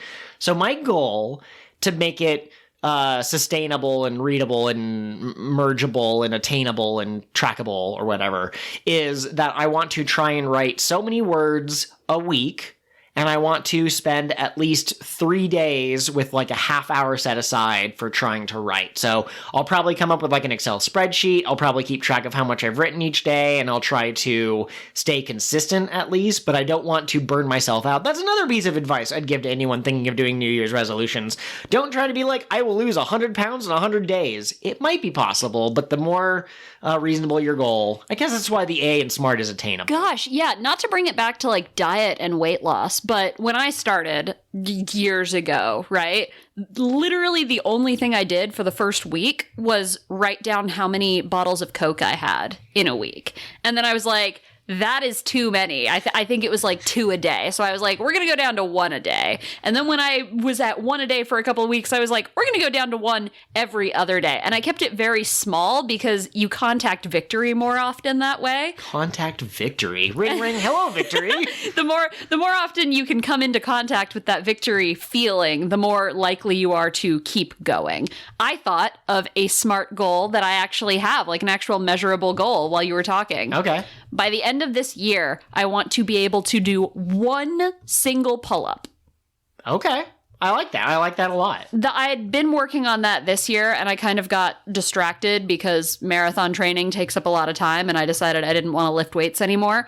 But I went from 140 pounds on the assisted pull-up machine to 70 pounds on the assisted pull-up machine. Okay. So if I keep working it, I think by the end of the year, I should be able to do a full body weight pull-up with no assistance. Okay, I approve of that. But yeah, so overall, my goals are to try to be more creative, and I need to come up with a smart version of that resolution, but I want to try to set more time aside. And something else that I haven't really been doing is I don't really think about what I want to achieve. So, for example, if in the month of January I want to quote unquote read more, if I don't actually tell myself try to read a book a week or something like that, or try to read a chapter every night or something, I'll get to the last day of January, or the second to last day of January, and be like, oh yeah, I wanted to read more. Have I read any? No, because I haven't been consciously thinking about that. So my other goal is to keep in mind and try to keep track of like how often I am drawing or writing or reading, and then just like try to consciously make sure that I'm doing it a little bit more often in my free time instead of playing Minecraft all the time. You know what might help you with the reading goal? And I'm sharing this because some of our listeners might have a similar goal. So Goodreads allows you to set specific, I want to read this many books goals. And you can link Goodreads to your Kindle account. And so every time you finish a book, it automatically checks off on your list. And then eventually, you know, let's say you set your goal to, I want to read 10 books. When you reach that goal, it'll be like, good job. Do you want to set another goal? I had a friend who a couple years ago, her goal was to read 100 books in a year. And so every couple of weeks, she would post her Goodreads update that showed how close she was. That's pretty good. I don't know if I'm going to get that level of reading. I tend to mostly listen to audiobooks while in the car, and I don't drive that many places, but absolutely, that's an excellent, any kind of tool that can help you with your goals are good to keep in mind. Yeah, well, I mean, like, simple for you, right? Starting small would be one a month, maybe. Yeah. So setting a goal of reading 12 in a year, and if it comes to February and you've already read 10, then maybe you bump it up to 15. Okay. I like what you're laying down. Absolutely. Now, related to New Year's resolutions, we told a story at the very beginning when we started covering Delicious Party, when the season was new, that there was a mother whose child was a really picky eater. She watched Yui, who really enjoyed eating, and now the child is more willing to eat and willing to, not express herself. She's excited about food because it might make her strong. Yeah, but like she's more adventurous. That's the word I'm looking for. You know, she might try foods that she hasn't had before and that kind of a thing. So related to New Year's resolutions and trying to like self-improve or whatever the case may be, can you think of anything else that a future PreCure season could try to tackle that might help young girls with problems that they face? And I'm being vague because I don't know much about problems that affect young girls other than the really obvious, like, body image is like the one that comes to mind. I mean, the original season of PreCure, the main characters, Nagisa and Honoka, had non-stereotypically female interests because of that kind of idea. Like, it's okay for girls to be into science and math, or it's okay for girls to be sporty. And so maybe just a season focused on dreams again, where they have non-traditional dreams, like dreams that aren't at all related to being wives or mothers or pretty models or whatever. Yeah, absolutely. I like that. Again, the only one that I can really think of is like body image stuff, and I don't know how you could work that into a season of PreCure. Maybe if one of the characters was like a model, but maybe a self-conscious one who thinks that like there's something quote unquote wrong with her, and then maybe the season could help give her some like acceptance, or like, you know, there's all sorts of girls. There's tall girls and short girls and bigger girls and skinnier girls, and they're all beautiful in their own ways and that kind of a thing. Do you want to know something interesting about that? Okay. A lot of the times girls don't even know they should be self-conscious about things until they hear a message like that. Really? So like, for example, I'm really active on a women's fitness subreddit, and someone posted like, reminder, if you have some body thing, I'm not going to name it because I don't want other people to Google it, but if you have this, it's completely normal and all bodies are good and beautiful. And I was like, I don't know what that is. Do I have that? And so I Googled it, and then I went and stood in the mirror for like 5 minutes, and I went, I do have that. I hate that. So you have to be very careful how you present those kinds of messages. Absolutely. And we're just talking in theoreticals. It's not like we're going to go to Mr. Toei himself and be like, we have a new idea for a PreCure season. I like the idea of PreCure being a force for good that helps people think about things in a different way. Another thing related to kind of the New Year's resolution of like trying to read more is trying to read more genres that I don't normally read, because different perspectives help you have a greater breadth of thought. And so I think you could do the same thing with PreCure. If you had a lot of really interesting seasons, then, or seasons that tackle different issues, then the people watching it might have different ideas about society or their place in it or that kind of a thing. Absolutely. But yeah, I mean, like, when we're talking about messages that young girls need to hear, I really just think, like, you know, you can do anything, you know? You don't have to be stuck in this very rigid role, which is kind of societally what we're moving toward anyway, but... And again, I don't want to say like I'm some kind of cultural expert on Japan because I watch anime. That's absolutely not correct. But just the media that we do consume, I feel like female characters have become more of actual people. But for a long time, it was still pretty like, yeah. Yeah, absolutely. Chi-Chi from Dragon Ball Z, Goku's wife, she started out as a fighter who almost beat him in martial arts. I don't think she beat him in the first match that they had, but eventually, by the time Dragon Ball Z comes around, she's just a kind of angry wife or whatever. And so, like, I agree that it's cool to have other shows, like My Hero seems to have a lot of female characters in Class 1A who are making their mark on society and contributing to the final arc and stuff, and I think that's really cool, you know? Absolutely. I don't think we have anything else for the show. No. So we can go into the discussion question. Now, yes. I have 2 discussion questions ready in my quiver of arrows, so to speak. But due to the fact that it seems like our upload schedule is not great these days, I'm just going to pick the one that I like better, and we're going to ask it. And then that way, if we somehow only have one more episode this season before the award show, which has definitely happened, I'm definitely going to create that link. But that way, we won't lose it in the river of time. I don't know what hand motion I'm making, but listeners, use your imagination what I possibly could have been doing to animate River of Time or express River of Time. Anyways. He was definitely ruffling some cat bottoms. Oh dear. We do not bother the cat's bottoms. Oh no, my name is Cat. I was just trying to make a joke about like fluffy animals. Oh, okay. Anyway. How would you implement a cure whose abilities are luck-based in some way, shape, or form? Luck-based?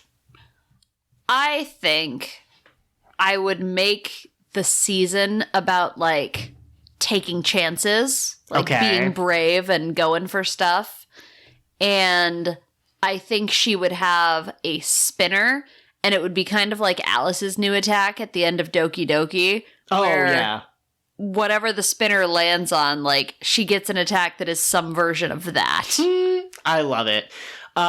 We've talked about Miraculous Ladybug a couple of times on the podcast, but if you've seen any of the episodes, I think you've seen a couple over my shoulder, but every episode she has the ability to conjure something, but the thing is, it's always the thing she needs, but she has no conscious control over it, so she usually gets it, and she looks around like, a trumpet? How am I supposed to use a trumpet to defeat this clown-themed enemy? And then there's some way that she, like, uses it as, like, a kickstand or something. But I could imagine that for the Luck PreCure as well. Like, they conjure, and it's like a narwhal plushie, and they're like, I don't know what to do with this. I love that, actually. That's delightful. Is that what inspired this question, was Miraculous Ladybug? No, I like the idea of, like, a god of luck. If I ever did get around to programming my own video game, one thing that I'm interested in is kind of the idea of having multiple, like, a pantheon of gods, and you could do, your player actions could affect which ones you appeal to. And so I've always just been like, oh yeah, what if there was one that influenced luck? And I believe Riku from Final Fantasy X also does luck stuff. Oh no, I thought Riku was Kingdom Hearts. Riku is Kingdom Hearts. And fun fact, Riku from Final Fantasy X was going to be in one of the Kingdom Hearts games, and one Riku is with a single K, that's the boy who's in love with Sora, and one Riku is with 2 Ks, that's the girl who does luck-based stuff, but they thought that people would get confused, so they replaced her with other characters. I think it was the Final Fantasy X-2 trio? Anyways. Cool. So, yep. I hate to derail the discussion question. Oh, yes. You absolutely have never derailed a discussion question before. I looked down at our notes, and there's a thing about, like, turns in his badge, but I saw turns in his bulge, and I was extremely concerned about the direction we were taking this podcast in. Oh yeah, season 3 of the podcast is going to be completely unrated, and viewer discretion will be advised. We are the spiciest white people you know. To be fair, though, viewer discretion is always advised because our jokes just don't make any sense. You know, studies have shown that over time, listening to the podcast does rot your brain. My mom tried so hard to listen to our podcast, and she listened to a couple of episodes, and then she was like, Catherine, I just don't know what you're talking about. It's not funny to me. Thank you, Mom. Man. Thank you for trying. Or like we showed Curtis, former co-host of King of the What Now, a good enough summary of Kingdom Hearts, which is a hilarious video. I love it. I quote it almost every day. And I think he liked it, but it wasn't clicking. Just like those the things. dead stony silence while he's sitting there watching it. That's the moment you know, like, oh, I'm Anyway, back to the discussion question. So maybe I'm thinking of Ran, and maybe I'm thinking of, maybe there's a connection in my brain to like the Chinese shirts that ladies wear, the red ones that are used in anime a lot. But I'm thinking that my luck-based PreCure would be gold and crimson colored as their outfit. Gold primarily. Not this Amane, oh, she's technically a gold, but you can't tell because it's because her hair is blonde. She looks more like a purple cure. So I'm thinking about a cure that's just like pure gold. Love it. And I also like the idea of them having like a ribbon that kind of looks like the I'm not going to get the word right, but the sash that Japanese mythology has on their gods. Oh, like the raiment. Yes. Mm-hmm. Yeah. That is not just a Japanese word, so it just means like fancy thing a god or a magical being I wears. really think that there might be a specific word that like anime uses or that is used in, Kaguya, the legend of, but Kaguya, common, legend of. Yeah, are you a library all of a sudden? You gonna Tales start of Dewey Kaguya, Decimaling episode me? 3. But anyways, just something that kind of is an allusion to that. And I think that the luck-based cure would probably be the 6th Ranger because those powers seem kind of like overpowered a little bit. But you've got coin tosses for a 50-50 chance. You got different types of dice, although you'd probably just stick to the 6-sided die, the classic. But maybe she's a big D&D nerd. Maybe she has a D20 or a D100. She could have a slot machine ability at some point. Maybe she has an attack that's like one of those paper fortune tellers. So it's not necessarily luck-based, but the enemy doesn't know what they're picking, and so they end up like choosing their own fate, I guess. You know what I love the idea of? What's that? I don't know if this necessarily fits here. I can't remember if this is one of your characters or one of mine from a long time ago, but one of us had a character who had, like, Fantasy World D20 that he rolled, and it did different things to his magic. Mm-hmm. And I love the idea of a character like that who has some symbol on their dice that it's never landed on.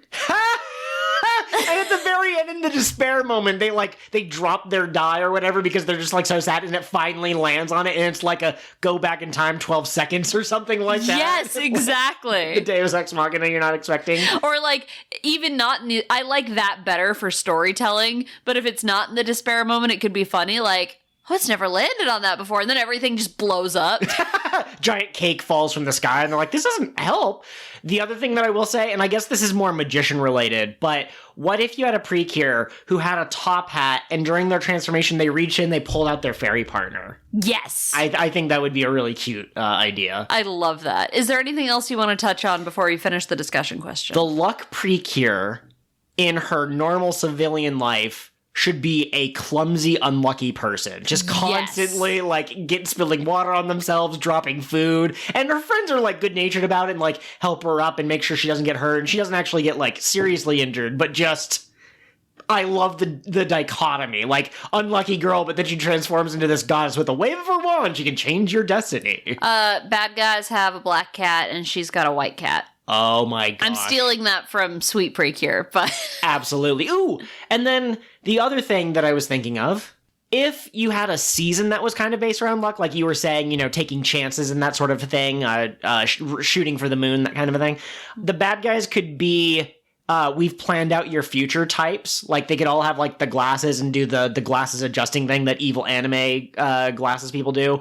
And they would just be our child is going to go to this school and they're going to get this career and they're going to marry this person, we've decided. And then the risk takers can be like, no, sometimes it's good to kind of go out of your comfort zone and finding the balance. Absolutely. I like that. But that is all my thoughts. Excellent. Shall we move on? All right, Joel, do we have a lead-in discussion to share with our listeners? I wanted to say to punch our listeners in the face with gratitude, but none of that makes any sense. You don't really punch people with gratitude. Not the way you do it. Okay, so I don't think that this is anything. I think that if I was on Reddit or something, which I'm not usually on Reddit, but if I saw someone post this, I would go, that's a very creative and unique idea, but I don't know if that really jives with PreCure. But what about a PreCure where they're trying to build a time machine? And either they can try to build the time machine as the inciting incident, as their origin story, and then they become PreCure, or they become PreCure and the MacGuffin is finding all the pieces of the magical time-traveling machine. Okay. Maybe the fairy comes from, like, the land of the future. Okay. And it's, like, striving to be your best self someday is kind of the core of the show. Just a quick aside, you mentioning Reddit reminded me, a post I saw on the PreCure Reddit recently was, how would I give a PreCure a gun? Very interesting. Yeah, like, I think what they were asking was they were making their own fan season and they wanted to make, like, a gun-type weapon fit into the canon of the show. But, I don't know, guns just feel more Sentai Kamen Rider-y to me. Oh my gosh, is that gendered? The delicious party girls have guns, but they're, like, fruit blender guns. Fruit juicy if that person guns. is listening, then I would recommend you find a way to mix the gun with something that is more traditionally feminine or that ties into the themes of the series. Lipstick gun. Baku! Once again, Absolutely. delicious party, doki doki. What is happening? Absolutely. So, Time Machine, PreCure. I like the idea that they're looking forward to the future, but you could also have it be that they're stuck in a different timeline. Like maybe episode 1, they get sucked into a portal, and then they spend like the first half of the season trying to get back home or whatever. Like Digimon, or any other isekai. Well, I don't know if an isekai people are trying to get back to their real world or whatever. But they could be marooned somewhere. They could be marooned between dimensions. That's not exactly the same thing as a time travel machine. Now, you famously have opinions on stories with time travel. Yeah, I famously hate time travel stories. Okay. Because they're so bullshit that I can't, the disbelief can't make it across the bridge. Interesting. It's not suspended. You know? Like, because of the way I personally conceptualize time, because of the way my brain works, all events are happening at once. So if I traveled back in time and did something, I would have already done it. And so the results of that time travel already are affecting this world. Yes, absolutely. One of the best time travel stories I have ever read, by the way, involved a man who was given a skull and told, go back in time and kill this man. And then at the end of the book, he realizes it was his own skull. And there's like a philosophical thing about like when you hold your own skull in your hands, you understand the scope of humanity. That was a good fucking time travel story. All right. What was it called? I don't remember. It's on my Kindle. Okay. I can find out. Yeah. You'll look it up. Play the waiting music. We could also just cut it out through the magic of video editing. The magic of what? Of audio editing, I guess, would probably be the better one here. Yeah, I don't know. See, I wrote it down, and I think at the time I was really excited to discuss this, but I think that there's only so many time travel stories, and a lot of them kind of already exist. Are you ready for what it's called? Absolutely. It was The Skull. By Philip K. Dick, one of the fathers of science fiction. Oh, yeah. He's not... He wasn't the cat who walked through walls. That was Heinlein, That was right? Heinlein. Okay. Heinlein. But, yeah, like I said, I think there's only so many stories you can do. And then I think the other problem that I've heard is that time travel stories, because they have to be a closed loop, like you either can change your destiny, in which case, what's the point in having the time travel, I guess, or it's just a circle where you come back to the beginning and it turns out that time can't be changed. I think it's a fascinating idea to explore in various media, But I also understand that you have to do it carefully, otherwise you get rid of all stakes. For example, if someone dies, and then you can just time travel back and they're alive again, then, like, why can't you just do that for every character? I suppose what you could do in that case, although this might be a little bit too heavy for PreCure, but you could have someone who keeps going back in time to try to save someone's life, and it turns out that you can't. Oh, wait, that's Madoka Magica. So, I don't even know what I'm talking about. I don't even know if this is a good discussion question. Madoka Magica. Okay. Good example of a time travel story. Yeah, absolutely. I think another thing that makes time travel stories interesting, or can be interesting, is if you don't know that it's time travel right away. Because, you know, if a character shows up and they seem to know things, or they seem to be really eager to bring someone somewhere, and you're like, what's going on here? And then it turns out they're from the future, or that they've already seen these events play out, and that kind of a thing. That could be an interesting twist on a story. Absolutely. But I think that's all the thoughts I have if you're ready to move on to succinct summaries. It's a train this week. Oh, I see. Very nice. Choo-choo! The sixth cure could be, or the secret sixth ranger could be someone who has the ability to switch between two forms, one that represents the past, one that represents the future. I and they love could be that. Cure Chrome and Cure Unga Bunga, I guess. Okay, that's an interesting... I think that the sixth ranger should be a grandma who is young in her PreCure form. Oh, yeah, and it could be like she's young at heart or whatever, but she also has the wisdom of experience and that kind of a thing. I like that. And then we find out it was the main cure from the future. Boy!